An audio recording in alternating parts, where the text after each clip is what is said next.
Indonesia, tahun 60-an. Sebuah era yang dipenuhi gejolak. Di satu sisi, semangat revolusi masih membara. Di sisi lain, bayang-bayang perpecahan mulai mengintai. Di tengah pusaran zaman, berdirilah sosok Soekarno, sang proklamator, sang pemimpin besar revolusi. Karisma Bung Karno tak terbantahkan. Pidatonya membakar semangat. Visi politik mercusuarnya memancarkan harapan. Namun, di balik gemerlap panggung politik, badai tengah mengumpul. Peristiwa G30S PKI menjadi titik balik yang tragis. Peristiwa kelam ini mengguncang sendi-sendi bangsa. Ketertiban terancam, ketakutan merajalela. Di tengah situasi chaos, muncullah sosok Soeharto. Ia tampil sebagai pahlawan yang berjanji memulihkan keamanan. Super Semar menjadi tonggak awal peralihan kekuasaan. Perlahan tapi pasti, pengaruh Bung Karno memudar. Soeharto semakin kuat, taktik politik yang licik ia jalankan. Propaganda disebarkan, citra Bung Karno dicemarkan. Ia dituduh terlibat dalam G30S PKI, tuduhan yang tak pernah terbuktikan di pengadilan. Bung Karno, sang pemimpin besar, terjebak dalam pusaran intrik politik. Ia dikhianati oleh orang kepercayaannya sendiri. Ia disingkirkan dari tampuk kekuasaan. Sejarah mencatat, ini adalah awal dari rezim Orde Baru, sebuah rezim yang kelak akan menguasai Indonesia selama lebih dari 3 dekade. Pasca G30S PKI, Indonesia memasuki babak baru. Babak yang diwarnai intrik dan perebutan kekuasaan. Soeharto dengan Super Semar di tangan, bergerak cepat mengkonsolidasikan kekuatan. Ia menyingkirkan lawan-lawan politiknya, termasuk mereka yang setia kepada Bung Karno. Suasana politik memanas. Demonstrasi menuntut pembubaran PKI dan pencopotan Bung Karno marak terjadi. Media massa yang sebagian besar berada di bawah kendali Soeharto gencar melancarkan propaganda. Bung Karno dikambing hitamkan. Ia dituduh sebagai dalang di balik G30S PKI. Di tengah tekanan yang semakin kuat, Bung Karno tetap teguh pada pendiriannya. Ia menolak dituduh terlibat G30S PKI. Ia juga menolak untuk membubarkan PKI. Sikap Bung Karno ini semakin memperkuat posisi Soeharto. Ia semakin leluasa mengendalikan situasi. Pada 11 Maret 1967, Soeharto secara resmi ditunjuk menjadi pejabat Presiden Republik Indonesia. Peristiwa ini menandai berakhirnya kekuasaan Bung Karno. Sang proklamator yang pernah begitu diagungkan, kini tersingkir dari panggung politik. Ia menjadi tahanan rumah di Istana Bogor. Soeharto, dengan kecerdikannya, memainkan peran sebagai pahlawan yang menyelamatkan bangsa dari ancaman komunis. Ia membangun narasi bahwa Bung Karno terlibat dalam G30S PKI. Narasi ini disebarkan secara masif melalui berbagai saluran. Media massa, di bawah kontrol Soeharto, gencar memberitakan hal-hal negatif tentang Bung Karno dan PKI. Buku-buku sejarah ditulis ulang, film-film propaganda diproduksi. Tujuannya satu, menjauhkan simpati rakyat dari Bung Karno. Soeharto juga memanfaatkan sentimen anti-komunis yang kuat di masyarakat. Ia membesar-besarkan ancaman komunis. Ia menciptakan ketakutan massal. Hal ini membuat banyak orang yang sebenarnya tidak tahu menahu tentang G30S PKI berbalik memusuhi Bung Karno. Taktik Soeharto terbukti efektif. Dalam waktu singkat, citra Bung Karno hancur di mata rakyatnya sendiri.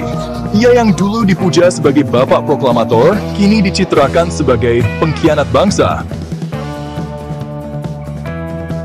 Section 4. Ratna Sari Dewi, jeritan hati untuk keadilan. Di tengah badai politik yang menghantam Bung Karno, Ratna Sari Dewi, istri sang proklamator, menjadi saksi bisu atas pengkhianatan dan kekejaman yang terjadi. Ia menyaksikan bagaimana suaminya, seorang pemimpin besar yang dicintainya, dijatuhkan dengan cara yang keji. Dalam suratnya kepada Soeharto, Ratna Sari Dewi mencurahkan isi hatinya. Ia mengungkapkan rasa kecewa dan kemarahannya atas perlakuan tidak adil yang dialami suaminya. Ia membantah tuduhan-tuduhan keji yang dialamatkan kepada Bung Karno. Ia memohon agar Soeharto mengembalikan nama baik suaminya. Bapak Soeharto, tulis Ratna Sari Dewi dalam suratnya. Saya mohon kembalikan nama baik suamiku. Ia adalah pahlawan bangsa. Ia adalah bapak proklamator. Jangan biarkan sejarah mencatatnya sebagai pengkhianat. Namun, jeritan hati Ratna Sari Dewi tak digubris. Soeharto bergeming. Ia tetap pada keputusannya untuk menyingkirkan Bung Karno dari tampuk kekuasaan. Surat Ratna Sari Dewi menjadi bukti sejarah. Sebuah kesaksian pedih tentang kekejaman politik dan pengkhianatan terhadap seorang pemimpin besar. Section 5. Senja kala sang proklamator terpenjara di istana sendiri. terlepas dari jasanya untuk Indonesia, Bung Karno menghabiskan hari-harinya di Wisma Yaso, Jakarta sebagai tahanan rumah. Ia diisolasi dari dunia luar. Kesehatannya memburuk. Ia tidak mendapatkan perawatan medis yang layak.